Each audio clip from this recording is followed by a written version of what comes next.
नमस्कार, बहुत स्वागत है आप सभी का हमारे छत्तीसगढ़ बुलेटिन में और मैं हूं आपके साथ मीनाक्षी सिसोदिया। मुख्यमंत्री विष्णुदेव साय की अध्यक्षता में मंत्रालय महानदी भवन में राज्य मंत्री परिषद की 36वीं बैठक हुई, जहां कई महत्वपूर्ण फैसले लिए गए। शासकीय सेवकों की आवश्यकताओं के लिए ऋण की सुविधा देने के लिए जरूरी फैसला लिया गया, तो वहीं दिव्यांगजनों के हित में 24 करोड़ 50 लाख की राशि राष्ट्रीय दिव्यांगजनों की राशि को माफ करने का फैसला किया गया। 3% की राशि द्वारा ऋण दिया जाएगा, तो वहीं मुख्य सचिव अमिताभ जैन की जगह विकासशील नए सचिव के पद पर आज से पदभार ग्रहण करेंगे।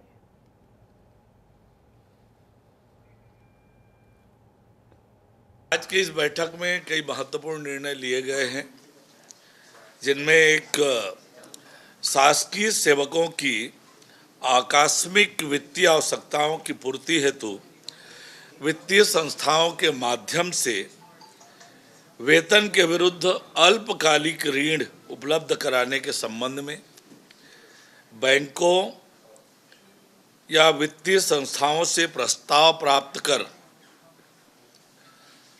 महत्वपूर्ण निर्णय लिया गया। इस संबंध में आगे की कार्यवाही के लिए वित्त विभाग को अधिकृत किया गया है। वित्त विभाग द्वारा प्रक्रिया में पात्र पाए जाने वाले बैंक या वित्तीय संस्था से संपादित किए जाने वाले एमओयू के प्रारूप का भी अनुमोदन किया गया। मंत्रिपरिषद द्वारा एक और महत्वपूर्ण निर्णय लेते हुए छत्तीसगढ़ की राजधानी रायपुर में स्वच्छ, सुंदर और सुव्यवस्थित शहर बनाने की दिशा में बड़ा कदम उठाया गया। उप मुख्यमंत्री और नगरीय प्रशासन मंत्री अरुण साव की मौजूदगी में आज 14 नगरीय निकायों के बीच समझौता हुआ है। इन एमओयू पर महापौरों, अध्यक्षों और आयुक्तों ने हस्ताक्षर किए। स्वच्छ जोड़ी शहर पहल के तहत राष्ट्रीय स्तर पर पुरस्कृत 7 शहर अब अन्य 7 शहरों की रैंकिंग सुधारने में मदद करेंगे। इस मौके पर स्वच्छ शहर जोड़ी संवाद का आयोजन किया गया और इसमें प्रदेश के 192 नगरीय निकाय वर्चुअली जुड़े। कार्यक्रम में RDF tracking portal, WhatsApp chatbot और स्वच्छता लीग टूल संस्करण लॉन्च किया गया। उप मुख्यमंत्री ने कहा कि यह डिजिटल नवाचार ठोस अपशिष्ट प्रबंधन को पारदर्शी और जवाबदेह बनाएगा।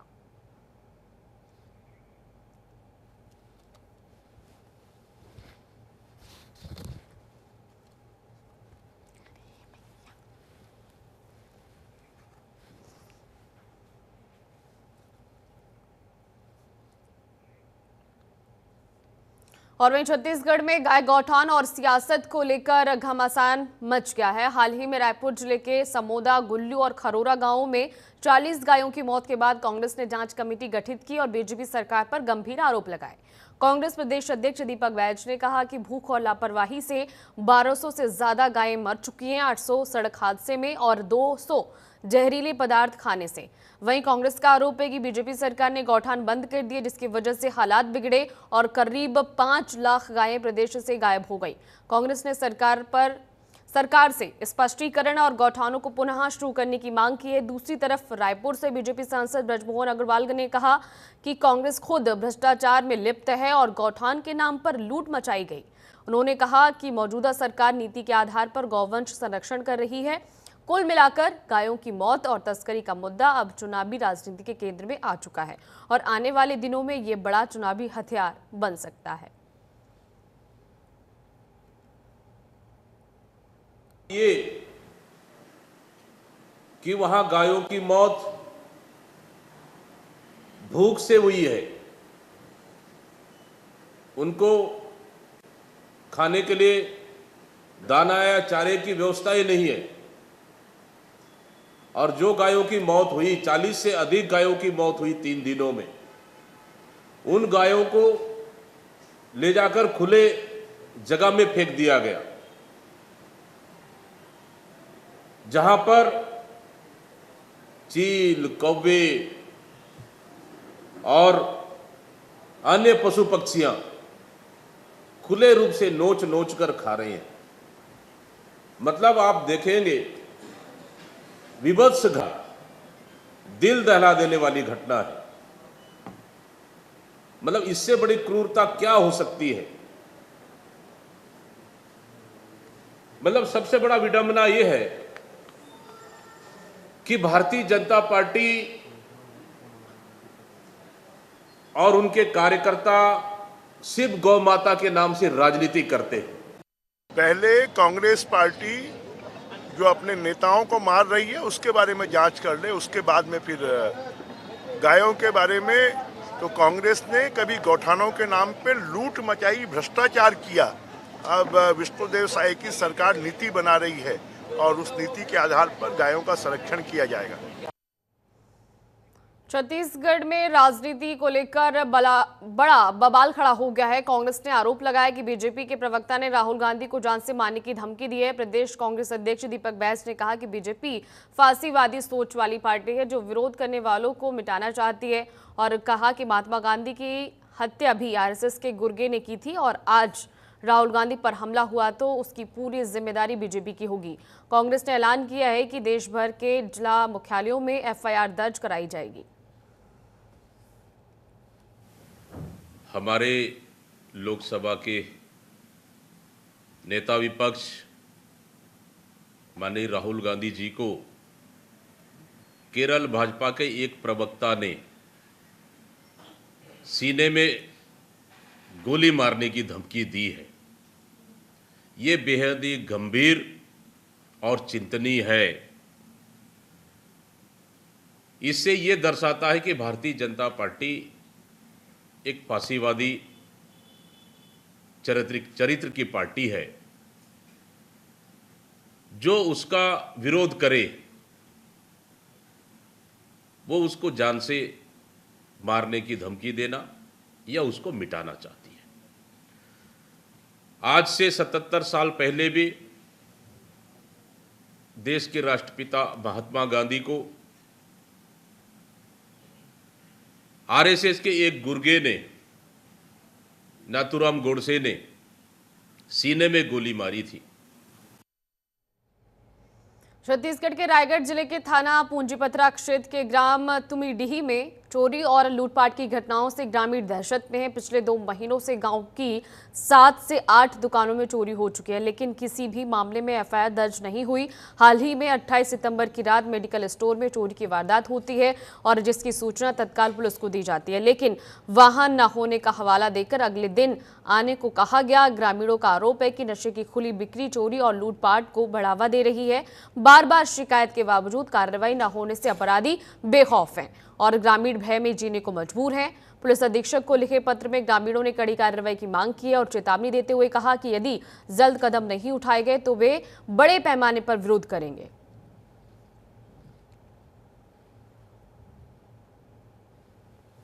थाना पूंजीपथरा क्षेत्र अंतर्गत ग्राम तुमीडी से व्यापारी और जो ग्रामीण आए कुछ उनके द्वारा शिकायत की गई।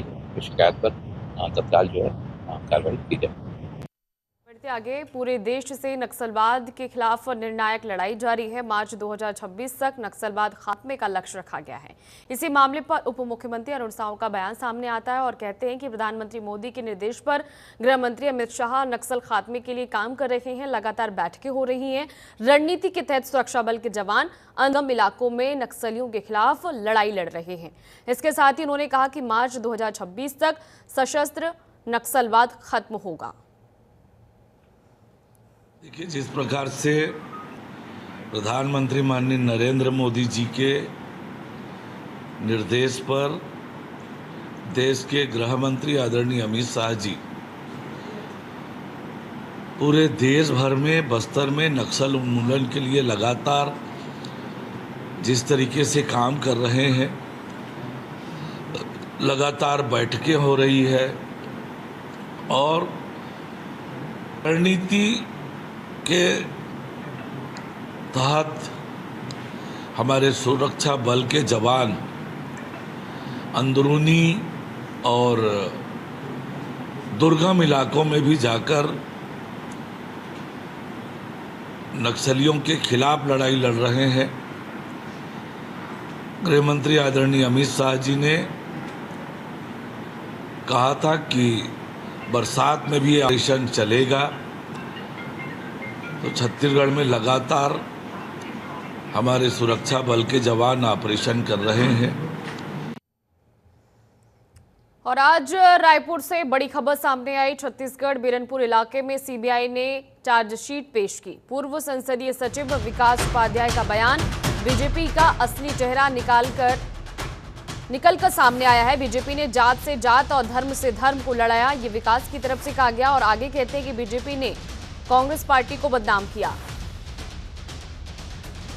तो ये बड़ी खबर छत्तीसगढ़ से सामने आई। बीजेपी ने जात से जात और धर्म से धर्म को लड़ाने का काम किया है, ये आरोप विकास लगाते हुए बीजेपी ने कांग्रेस पार्टी को बदनाम करने की कोशिश की, ये भी आरोप लगाया गया। छत्तीसगढ़ बीरनपुर मामले में सीबीआई को लेकर जात से जात को लड़ाना, धर्म से धर्म को लड़ाना और इस प्रदेश के अंदर एक अलग वातावरण उस समय पैदा करने का प्रयास किया गया था। ईश्वर साहू जो अभी तत्कालिक विधायक है, उस समय की एफआईआर में अंजोर यदू और तमाम लोगों के ऊपर में आरोप लगाया गया था। सीबीआई ने चार्जशीट पेश की, कहीं अंजोर यदू का नाम नहीं है, कहीं किसी का कोई नाम नहीं। साफ लिखा गया है कि दो समुदाय के बीच में लड़ाई हुई और जिसके कारण 3 लोगों की जान गई है। जांजगीर चांपा जिले के टेम्पल सिटी शिवनारायण में शारदीय नवरात्रि पर्व के पावन अवसर पर 2 दिवसीय गरबा डांडिया महोत्सव का आयोजन हुआ है। इस अवसर पर अतिथियों ने मां दुर्गा की पूजा अर्चना की। मंचीय कार्यक्रम में सभी अतिथियों का स्वागत किया गया और प्रतियोगिता के 2 वर्गों में कुल 12 प्रतिभागियों को पुरस्कार दिया गया। कार्यक्रम में बड़ी संख्या में महिला पुरुष पारंपरिक परिधानों में नजर आए और माता रानी की आराधना में नृत्य कर भक्ति और उत्साह का संगम प्रस्तुत किया गया। इस बार हमारा सेकेंड टाइम था हमारा गरबा का आयोजन होना और हम लोग हर साल अब आने वाले वर्ष में इससे बेहतर से बेहतर कोशिश करेंगे। और यहाँ की जो बच्चे हैं और जो भी महिलाएं हैं जो शौक रहता है गरबा का, उनको एक प्लेटफॉर्म देना है ताकि जो शहर में जो नहीं मिल पाता है, शिवनारायण जिस जगह में पहले नहीं मिल पाती, तो उसको हम हुआ यहाँ पर प्रोवाइड कराना ताकि सब बच्चे उनका भी मन लगा रहे हमारे गाँव में और हमारी संस्कृति इसी प्रकार आगे बढ़े। जी 2-3 कंपटीशन हुए हैं, इसमें बेस्ट मेकअप का अवार्ड मिला। मां सबरी की पावन पुनीत धराधाम शिवरी नारायण और सभी क्षेत्रवासियों को शारदीय नवरात्र की ढेर सारी शुभकामनाएं दूं।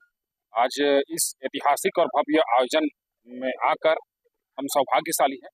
गरबा हमारे सनातन हिंदुत्व की परिचायक है और यहाँ आके आज हम अभिभूत हुए और ऐसा ऐतिहासिक गरबा को जो संपन्न कराए भाई लकी के सरवानी दिलेश्वर के सरवानी।